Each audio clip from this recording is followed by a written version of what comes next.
अस्सलाम वालेकुम। Political diary के साथ मैं हूं अब्दुल्ला मलिक और हमेशा की तरह मेरे साथ एक्सपर्ट हैं मोहम्मद रज़ा सिद्दीक। बुनियादी तौर पर आज 9 मई है आज। हाँ, बुनियादी डेट तौर नहीं पर बताई आपने।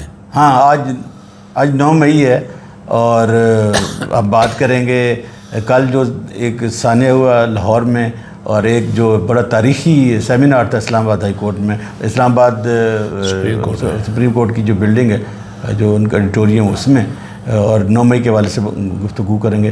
पहले तो हम बात कर लेते हैं अज़हर सिद्दीक साहब, लाहौर में जो सानिया हुआ है और जो पुरअमन वकला थे जिन्होंने हमेशा माजी में भी जब अदलिया की बहाली तहरीक थी, लाहौर बार का बड़ा कलीदी किरदार था, वो अपना आइनी हक़ के लिए पुरअमन तौर पर लाहौर हाई कोर्ट में कराची शोध हाल में जाना चाह रहे थे अपने भाइयों के साथ गुफ्त शनीद के लिए या अपने एजेंडे को आगे बढ़ाने के लिए। बड़ा पॉजिटिव एजेंडा था, लेकिन अनफॉर्चुनेटली पुलिस का जो रवैया था वो वही था जो 5 मई आपको याद होगा जब इफ्तिखार चौधरी साहब की तहरीक चली, वैसे ही उन्होंने किया था। आज भी उस वक़्त भी ऐसी ही कूतें पंजाब में बरजमान थीं और आज भी वही कूतें बरजमान थी। और अनफॉर्चुनेटली ये वो ग्रुप था जो बून और जो अदबतार लॉ मिनिस्टर है उनका। तो आप इस पर क्या कहना चाहें? अच्छा, इस पर मरियम ने ट्वीट भी किया। बहुत शुक्रिया आपका अब्दुल्ला मलिक साहब। आज का दिन 9 मई है और बात तो करेंगे उस पर, बहुत सी बातें। पहले ज़रा ये सानिया जो हुआ है, अच्छा, इस पर देखिए, मुझे तो कहीं ना कहीं पॉलिटिक्स भी नज़र आती है चीज़ों में, वरना तो बड़ा ज़बरदस्त था कि आ जाना आकर, लेकिन मरियम का ट्वीट कहना कि वकला के ऊपर कोई तशद्दुद ना करें, और वो वजह क्या थी कि जो आपने बात कह दी है, लेकिन मैं इस बात को कतई नज़र एक तरफ रखते हुए वकला के साथ ये तो ज़्यादती बर्दाश्त, चाहे वकला किसी ग्रुप से भी हो, ये तो ज़्यादती बर्दाश्त नहीं करेंगे, चाहे किसी का अपना कोई एजेंडा हो या कोई ना हो, किसी भी तरह से भी। और ये बुनियादी तौर पर मैं इसको यूँ भी देखता हूँ कि ये 9 मई पे एहतजाज करना था पाकिस्तान तहरीक इंसाफ से, तो एक दिन पहले जो वो सबक भी सिखाना था कि पुलिस आज भी एक्टिव है, आज भी वो आनी हाथों से निपट रही है, लेकिन वो मेरा ख्याल है मकासद हासिल नहीं हो सके। हम हज़ारे यकजहती भी करते हैं अपनी वकला बरादरी के साथ। और आपके कहने का मसला है कि सुनाना दीनू कहना दीनू सुनाना नून। बिल्कुल, ये ऐसी बात है कि अगर कोई भी शख्स 9 मई के हवाले से कोई इकदाम करेगा तो हम उनको आईनी हाथों से, बिल्कुल यही वजह थी बुनियादी तौर पर। अब बहर हम इसकी भरपूर मजम्मत करते हैं, चूँकि वकील हमारे भाई हैं और वकील होता है, खा वो किसी ग्रुप से तल्लुक़, बिल्कुल ऐसा। लिहाजा वो जो लाठी मेरे तमाम लोग जिन्होंने लाठियाँ बनाई, ऐसे आईजी को तब्दील करने का कहा है, डीआईजी ऑपरेशन को कहा, उनका फिलहाल फौरी तौर पर तब्दील किया जाए, और जिन लोगों ने कसूर किया उनके खिलाफ, जिन्होंने लाठी चार्ज किया उनके खिलाफ दहशतगर्दी का पर्चा दर्ज किया जाए। बल्कि हम तो ये भी मुतालबा करते हैं कि जो उनको तमग़ा ज़िल्लत दिया गया था, तमग़ा इम्तियाज़ दिया गया था, वो वापस लिए जाएँ कि ये इस चीज़ के हकदार नहीं है, ये सीरियस ह्यूमन राइट वायलेशन में मौजूद पाए गए हैं। देखिए, अगर अगली बात करते हैं कि जो कल एक बड़ा लैंडमार्क, बड़ा एक अच्छा सेमिनार हुआ है। आप all the way from Lahore से इस्लामाबाद पहुँचे यार। वो मेरा ख्याल है कि चलो वो तो हमारी अपनी काविश थी कि हम लाठियों के बीच में से होते हुए बड़ी मुश्किल से हाई कोर्ट से गाड़ी निकाली। अगर हम 2 मिनट और ठहर जाते तो शायद हमारा आना मुश्किल हो जाता, क्योंकि उन यजीदी फ़ौजों ने गेट बंद कर दिए थे। All the way from Lahore to Islamabad एक बड़ा अच्छा लगा। और जब आप सेमिनार में पहुँचे तो ये पहले बताइए कि जिस किस्म की तकारीर कायदीन ने की, बड़ी पॉजिटिव तकारीर थी, और जिस तरह अलामिया पेश किया गया, और सबसे आखिर में जो एक लेजेंडरी शख्सियत हैं पार्लियामेंटेरियन और सीनियर बाबा नसरुल्लाह के बाद जिसकी बात मानी जाती है, महमूद चकजई साहब, इन सभी के बाद आप क्या कहना चाहेंगे कि जो तकारीर थी, जो अलामिया था, जो वे फॉरवर्ड था, आप इस पर क्या कमेंट करना चाहेंगे? देखिए, पहली तो बात है ये एक जमहूरी स्टेप है और बड़ा पॉजिटिव स्टेप है, और इस तरह इकट्ठा होना, और इस हवाले से तो मेरी ज़ाती राय के मुताबिक तमाम सियासी जमातों को इकट्ठा होकर आगे आना चाहिए। जो बात हो रही थी, बात सिविल लिबर्टीज़ की हुई है, बात हुई है कि जो फ़ौज का किरदार है, जो एस्टेब्लिशमेंट का रोल है, वो अपनी जगह है। फिर 9 मई का अपने पीटीआई के रहनुमाओं ने फॉल्स फ्लैग के हवाले से बड़ी वजाहत के साथ एक चीज़ बता दी और बताया कैसे हुआ, किस तरह हुआ, और इमरान खान का टोटल क्या कसूर था। इमरान खान को तो पता भी नहीं था। इमरान खान, देखिए, सबसे बड़ी बात जो वजह थी ना कि ये जो आपकी ब्यूरोक्रेसी है या आपकी पुलिस है, ये जो इदारे थे ये ऑन बोर्ड थे इस सारे वाक़े से, लगता ही है। और वाकई भी वो जो FIR के अंदर डिटेलें अगर आप देखें, आप आप उस पर तो बाद में बात करते हैं, लेकिन महमूद अजगज़ई साहब ने बहुत खूबसूरत, असद कैसर ने, उमर अयूब ने, गौहर सरदार लतीफ़ खोसा साहब ने बहुत खूबसूरत तकरीर की, शामी साहब, मुजीबर रहमान शामी ने, अजमल जामी ने, हबीब अकरम ने, और हमारे दोस्त मज़हर बरलास भी आए हुए थे, चौधरी गुलाम हुसैन साहब भी आए हुए थे। तो एक बड़ा सिविल सोसाइटी में आपने शिरकत की, मैं आया हमारा, और देखें वो बुनियादी तौर पर जो ओवरऑल मुरक्कब निकला वो यही है कि सिविल लिबर्टीज़ की बात है। इस मुल्क को सिविल जो जमहूरी क़ुव्वतें हैं उन्हें आगे लेके चलना है। मार्शल लॉ अगर आए तो कुछ नहीं मिला, अगर पार्शल लॉ आए तो कुछ नहीं मिला, अगर वो सियासी जमातें तोड़ जोड़ कर जो अमल जारी रहा, और जिस तरह से खाली ये नहीं है, जो मामला जो ख़तरनाक है ना, जो बात DGISPR की इस स्टेज के ऊपर, ये तो हालांकि डेट ऑलरेडी तय थी। प्रेस आपका कहने का मकसद है कि परसों जो DGISPR ने एक लंबी प्रेस कॉन्फ्रेंस की है, वो ऐसा तो लगता है कि किसी हारी फौज के सिपहसालार की एक प्रेस कॉन्फ्रेंस थी। तो क्या आप नहीं समझते कि उसने जलती पे तेल का काम किया? बिल्कुल, मैं तो समझता हूँ। यानी आप अंदाज़ा लगाएं, जो बातें की हैं टोटल पॉलिटिकल एक सियासी जमात के तौर पर ऐसा लग रहा था कि जैसे परवेज़ रशीद गुफ्तगू कर रहे हैं, ऐसे लग रहा था लीडर ऑपोजिशन कोई किसी मरियम औरंगज़ेब या उज़मा बुखारी, यानी ऐसे। और जो बातें हैं ना सारी, और मुझे तो अच्छी से डॉक्टर अनवर सजाद की बात याद है, सफाई निस्फ़ इक़बाल जुर्म है। सवाल ये है, और ये जिस टाइमिंग पे आई कि सुप्रीम कोर्ट ने एक दिन पहले 6 जजेस वाला जो मामला है, आपको भी पता है, हमें भी पता है कि मुदाखलत कहाँ है, किस तरह से रोज़ाना अदालतों में आप भी देखते हैं, आप तो कई जगह बहुत चीज़ें बहुत करीब से भी जानते हैं, मैंने भी सारा मामला ये देखा हुआ है। तो वो स्टेज के रिबटल के तौर पर ये मेरा ख्याल है ये आए, लेकिन जो एक लाइन है, जो एक सिविल, जो आईने पाकिस्तान है, आइन की मैं दूसरे एंगल से आपसे सवाल पूछता हूँ कि ये जो तहरीक तहफ़्फ़ुज़ आईने पाकिस्तान, जब आइन पर अमल दरामद की बात हो रही है, तो ये जो इस मौके पर इस प्रेस कॉन्फ्रेंस का आ जाना, इसका मतलब ये नहीं होता कि ये बज़ाते ख़ुद आइन की जो हदूद हैं, जो आपके एक इदारे की अपनी हदूद है, उससे ज़रा बियॉन्ड चले जाना, आउट ऑफ बॉक्स चले जाना, वो आर्टिकल 245 की तहरीक को तक़वियत देती है ये चीज़ें? बिल्कुल, वो आप खुद मौका दे रहे हैं ना जी, कि जो अब तहरीक तहफ़्फ़ुज़ आईने पाकिस्तान अगर चल रही है तो ख़ुद मौका दे रहे हैं। यानी अब मेरा नहीं ख्याल है कि ये मामला रुकने वाले हैं। जो कहा गया सिद्क़े दिल से जो माफ़ी मांग ले, सवाल पड़ा था कि एक तो DGISPR का ताल्लुक़ ही नहीं है, ना तो वो इन्वेस्टिगेटिंग एजेंसी है, ना उनका कोई कंसर्न है, और ना वो मुद्दई हैं। मुद्दई इसमें सरकार है, सरकार जाने, सरकार का काम जाने।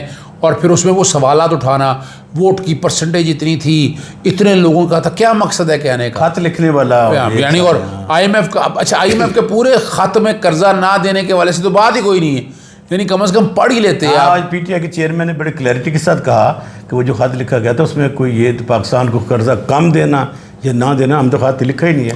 नहीं, मैंने तो कंटेंट सारे पढ़े हैं ना, वो तो सिर्फ बात ये बताइएगा, आप आपकी बात को आगे बढ़ाते बड़े दूसरे एंगल से, क्या आज के जो कंसेंसस था कि जी जो 9 मई के वाक़यात हैं, हम आते हैं उस तरह भी, चूँकि आज उस तहरीक का ये एक बुनियादी क्वेश्चन था कि इल्ज़ाम लगाने से पहले क्यों ना एक जुडिशल कमीशन बना दिया जाए 9 मई पर। पूरा साल तो हो चुका कि बिलाखिर कौन से मुहर्रिकात थे जिन्होंने उनको इस तरह तरगीब दी, या क्या कभी कोई ऐसी इन्वेस्टिगेशन भी हुई है कि जो हमारे रियासती इदारे थे जिनका काम है शहरियों की जान माल का तहफ़्फ़ुज़ करना, आप तो बेहतर इन चीज़ों को जानते हैं, पब्लिक इंटरेस्ट में करते रहते हैं, तो वो इदारे कहाँ से हो रहे थे?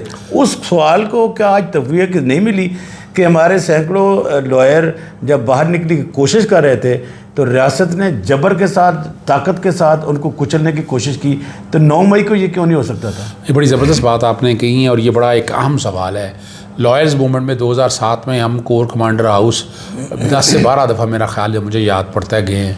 एक पत्थर नहीं, एक ईंट नहीं, एक छड़ी नहीं, कोई एक पौधा नहीं टूटा, और हम जाते थे, आकर बड़े अजीबोगरीब से नारे लगते थे, और उसमें सिक्योरिटी देखने वाली होती थी।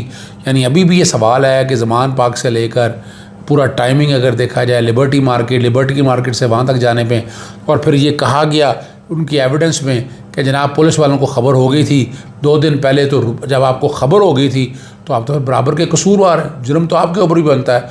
फिर फैसिलिटेटर हुआ, फैसिलिटेट कर बिल्कुल और शातें क्या हैं इनके पास, यानी इमरान खान को इन्वॉल्व करने की शातें क्या हैं कि जनाब ज़मान पाक में ये बैठ के प्लानिंग हो रही थी, तो ये पुलिस वालों को पता था। अब ये सारी बातों को अगर देखा जाए तो आप तो खुद यानी बुनियादी तौर पर याद रखिएगा, इसमें खुद पुलिस मुजरिम बन गई, स्टेट खुद मुजरिम बन गई है। और ये तो अजहर साहब वो तारीखी सवाल हुआ जब उस वक्त के DGISI मुहतरमा बेनज़ीर भुट्टो को मिलने गए कि बीबी आज हमारे पास मुस्तनद इतलात हैं कि आप पर हमला होने वाला है। तो बीबी ने कहा कि अगर आप पर इतनी मुस्तनद आपके पास मालूमात हैं तो बजाय आप मुझे रोकने के आप जाकर उनको पकड़ लें। तो जब मुस्तनद इतलात थी तो आप फिर लोगों को बाहर ही नहीं निकलने देते।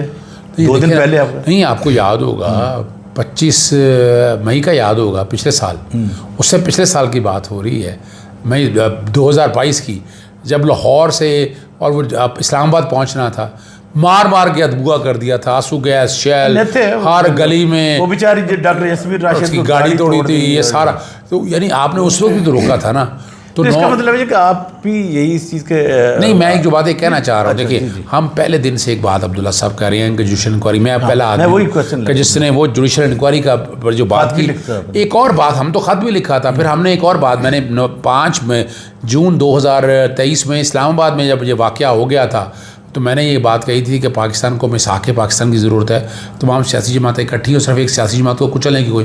फिर मैंने एक और, जब हम 9 मई पे बात करेंगे ना, ये उस पर हम आते हैं। हम फिलहाल जो आइन की तहफ़्फ़ुज़ की बात ये है कि आप क्या समझते हैं कि जो महमूद चकज़ई साहब चूँकि पिछले दौर में भी जमहूरी क़ुव्वतों के साथ रहे हैं लेकिन वहाँ पर उनको नाकामी हुई, मियां नवाज शरीफ साहब ने भी उनके साथ हाथ किया, तो क्या आप समझते हैं कि जो आइन का तहफ़्फ़ुज़ है कि तमाम इदारे अगर आइन पर अपना अमल दरामद शुरू कर दें, हदूद में रहें, तो पाकिस्तान की बका इसी में है?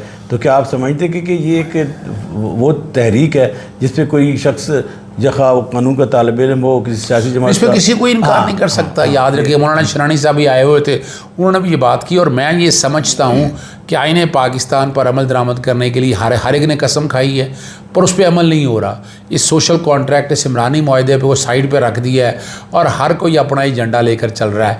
ये एजेंडे फ़िलहाल एक साइड पे रखने होंगे, इस मुल्क को आगे लेके जाना होगा। ये 9 मई के जैसे साने सुने कुछ नहीं है, खुदारा इससे मिला कुछ नहीं है, हासिल कुछ नहीं किया, हमने कुछ नहीं कर सके। जो मैं आपके सामने बात रखता रहा था, जो कहना चाह रहा था कि हमने देखे ना, ये 9 मई के हवाले से मैंने उस वक्त बात की थी कि एक जनरल एमनेस्टी दे दें। मैं आज भी समझता हूँ कि एस्टैब्लिशमेंट चले फौज अभी चूँकि आप सिर्फ बाड़ी गए, तो आज हम बात करते हैं आज चूँकि अजहर साहब 9 मई है और 1 साल गुजर गया है। सबसे पहले तो मेरा आपसे सवाल है कि हमने 1 साल में क्या सीखा, क्या पाया और क्या होना चाहिए था? मैं तो ये समझ रहा हूँ हमने सीखा कुछ नहीं, हमने खोया ही है, पाया कुछ नहीं।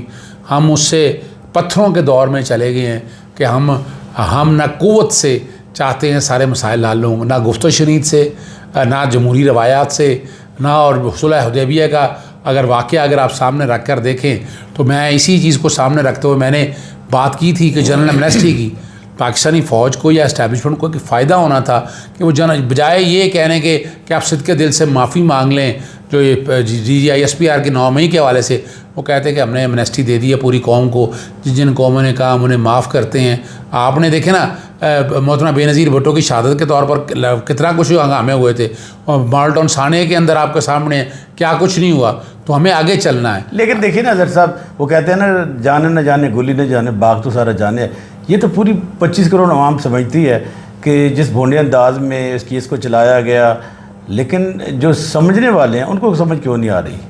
अच्छा, ये बड़ा मुश्किल है, आपने बढ़ाया। लेकिन वजह क्या है कि आपकी स्टेट को, आपकी रियासत को आप अपनी मर्ज़ी से चलाना चाहते हैं, आप बदमाशी से चलाना चाहते हैं, ज़ोर दान से चलाना चाहते हैं, तो आप अपने तरीके से चलाना चाहते हैं ना। आप ये नहीं समझते कि आपकी गलती कहाँ है, आपकी कोताही कहाँ है, कहाँ आपने ज़्यादती कर दी, और ये ज़्यादती का सब पाकिस्तान तरीके के हिसाब से जितनी ज़्यादती हुई है ये सारा रिकॉर्ड का हिस्सा है। अच्छा, 9 मई के हवाले से आपका अभी भी यही स्टैंस है, और बाकी पॉलिटिकल पार्टीज़ का भी, तहरीक इंसाफ का भी, कि 9 मई के हवाले से एक जुडिशल इंक्वायरी होनी चाहिए?